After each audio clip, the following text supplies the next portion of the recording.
இல்ல எனக்கு புரியல. ட்ரேடிங்லயும் ஷேர் மார்க்கெட்லயும் பணத்தை தொலைச்சிட்டு அவர் ஒய்ஃபையும் பிள்ளையும் அவர் கையாலேயே கொன்னுட்டு அவருமே போய் இறந்து போயிட்டாரு.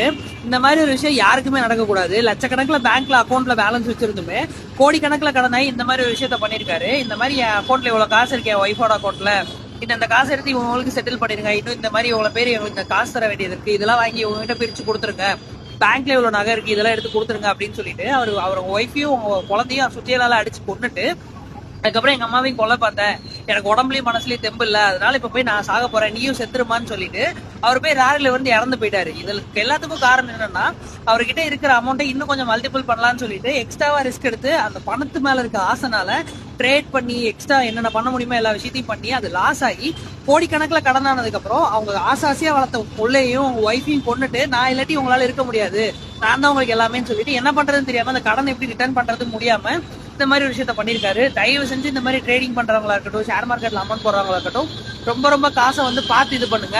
அதிகமா யார்ட்டையும் ஆசைப்பட்டு கடன் வாங்கி அதில் போய் லாக் ஆகிக்காதீங்க. இதை பத்தி நீங்க என்ன நினைக்கிறீங்கன்றத கமெண்ட்ல சொல்லிட்டு போங்க. நெக்ஸ்ட் ஒரு இதை பார்க்கலாம். Bye by.